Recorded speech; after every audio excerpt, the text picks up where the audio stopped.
finalement, même si demain on était millionnaire, même si on était milliardaire, quand bien même on éprouverait le besoin de le faire, parce que quand on se lève le matin, ça a du sens pour nous, parce qu'on sait pourquoi on fait les choses, parce qu'on a envie de le partager au centuple, parce que c'est comme une passion, parce que c'est quelque chose qui nous fait clairement vibrer. Donc ça, c'est la zone de génie. Et pour le coup, entre la zone d'excellence et la zone de génie, qu'est-ce que c'était l'image que je vous avais mis à l'écran? Est-ce que vous vous en souvenez? C'est ça, c'était un pont suspendu. C'est tout simplement pour représenter le fait que passer le cap entre la zone d'excellence et la zone de génie, eh bien pour le coup, ça peut donner le vertige. Parce que ça peut supposer une prise de risque importante. Ça peut vous sortir complètement des sentiers battus. Ça peut faire en sorte de vous dire, ok, je fais tel métier à l'heure actuelle, mais du jour au lendemain, vous êtes prêt à quitter votre CDI, vous êtes prêt à quitter un salaire qui tombe peut-être à la fin du mois de manière assez régulière pour quelque chose dont vous ignorez les tenants et les aboutissants, sauf que vous savez que c'est ce que vous voulez faire. Et là, c'est le moment où les gens peuvent vous montrer un peu du doigt en disant « mais t'es fou, garde ton CDI, mais t'es fou, pourquoi tu veux aller te lancer dans telle activité alors que tu ne sais même pas cette prise de risque, elle t'offrira un retour sur investissement ». C'est pour ça qu'en fait, la zone de génie, elle est parfois difficile à partager parce que les gens, ils peuvent nous prendre du haut. Ils peuvent potentiellement rire un petit peu de nos projets, de nos rêves, de nos ambitions. Donc si jamais vous avez une zone de génie que vous voudriez réaliser, entourez-vous des personnes susceptibles de vous encourager dans cette démarche et de ne pas porter de jugement de valeur sur ce que vous voulez entreprendre parce que vous vous sentiriez peut-être un peu bête et résultat, vous pourriez vous arrêtez à la phase combien de phases je vous avais présenté pour atteindre un objectif? 8 phases. Excellent. 8 phases. Et c'était à partir de laquelle que ça pouvait partir dans la débandade. C'était la phase 5. Excellent. Grosso modo, les 3 premières phases, c'est la phase où un beau matin tu te lèves, où tu prends l'apéro avec quelqu'un, où tu es en voiture et puis tu as une idée. Tu sais pas d'où elle arrive.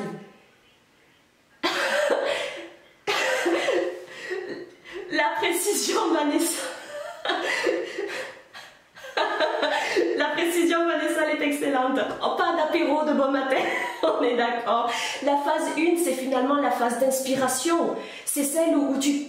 Voilà, c'est celle où finalement tu as le sentiment que tu as une idée, que tu tiens quelque chose. Et puis là, tu as envie de creuser. Et puis tu passes à la phase 2. Parce qu'il y a une espèce d'énergie qui s'en vient et qui te donne l'envie de prendre sur ton temps personnel pour aller faire des recherches.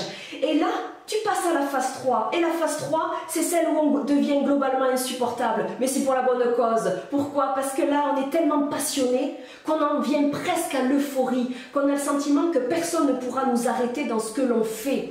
Et là, on commence à percevoir par anticipation les fruits potentiels de cette prise de risque ou de ce projet que l'on voudrait mener à bien. Bon, tu vois bien, Florence, que tu as participé et écouté. Ah voilà. Faut que je fasse gaffe à ce que je dis, hein. Faut que je fasse attention à ce que je dis. J'aime bien votre prise de notes. Elle est sélective.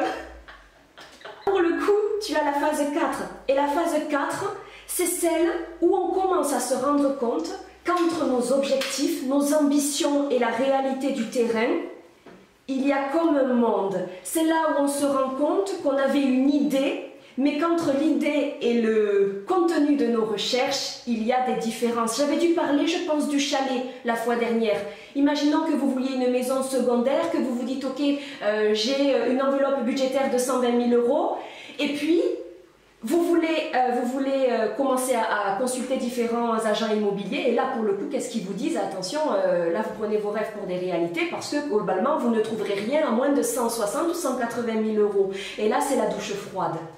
Du coup, vous allez commencer à cogiter et à vous dire, est-ce que c'est bien raisonnable? Est-ce que j'ai vraiment besoin d'une maison secondaire? Est-ce que c'est pas un projet trop ambitieux pour moi? Et réalité, qu'est-ce qui se passe dans notre cerveau? Cette prise de doute, elle commence à s'immiscer de manière insidieuse et on en passe à la phase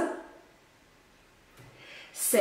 Le désespoir, parce que c'est la phase où on se dit j'ai eu les yeux plus gros que le ventre, finalement j'aurais pas dû et je saurais pas faire.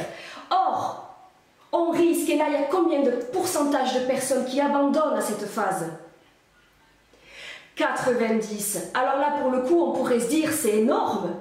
Mais si on voit le verre à moitié plein plutôt qu'à moitié vide, qu'est-ce qu'on peut se dire? Eh ouais, et regardez à l'écran, on est moins de 10. C'est pour vous la zone de génie, c'est pour vous. Si jamais vous arrivez dans cette phase 5 et vous y arriverez, il ne faut pas se leurrer. On a beau être dans un état d'esprit optimiste et favorable, on doute et c'est légitime. Reste que les personnes qui vont parvenir à aller jusqu'au bout de leurs objectifs sont bel et bien des personnes qui vont passer et prendre la décision de passer en phase numéro 6, qui est celle où ils vont réfléchir à des alternatives. Reprenons l'idée du chalet, de l'immobilier. Il vous manque 40 000 €. Qu'est-ce que vous pouvez faire? Un braquage. Alors, il ne faut surtout pas que ce soit enregistré pour le coup. Une collecte de fonds, par exemple. J'ai croisé des parents qui faisaient des collectes de fonds, notamment pour des enfants très malades. Vous savez, les maladies auto-immunes ou les choses pour lesquelles il n'existe pas de traitement, ça vaut une fortune. Ils ne savent pas comment ils peuvent faire pour sauver leur enfant. Mais ils peuvent en passer par la phase saine de découragement, de se dire on ne va jamais pouvoir le sauver. Sauf que s'ils font preuve de résilience, s'ils font preuve de persévérance, vous vous souvenez ces mots que l'on avait utilisés, eh bien ils vont se dire il faut que j'aille jusqu'au bout, je vais donner tout ce que j'ai pour sauver mon enfant. Et qu'est-ce qu'ils vont faire? Ben, ils vont commencer à maturer des alternatives, des plans B, des plans C, des plans D s'il le faut, sous couvert de pouvoir poursuivre l'aventure. Et quand vous avez passé cette phase numéro 6, vous en venez à la phase numéro 7, qui est que là, contre bon vent, je sais pas qu'est-ce que c'est l'expression d'abord. Bon vent, et bon, contre vents et marées. C'était ça. C'est ça.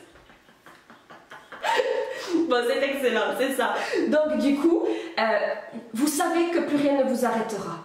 Parce que vous êtes conscient à ce moment-là que vous avez déployé tellement d'énergie, que vous avez réalisé tellement de sacrifices, que vous allez aller jusqu'au bout. Et c'est là où, ben, qu'est-ce qui se passe? Phase numéro 8, vous pouvez franchir enfin la ligne d'arrivée. Et c'est là où votre enfant peut potentiellement bénéficier d'une opération ou d'un traitement approprié, ou c'est là où vous sortez la chaise longue au soleil sur votre terrasse de chalet.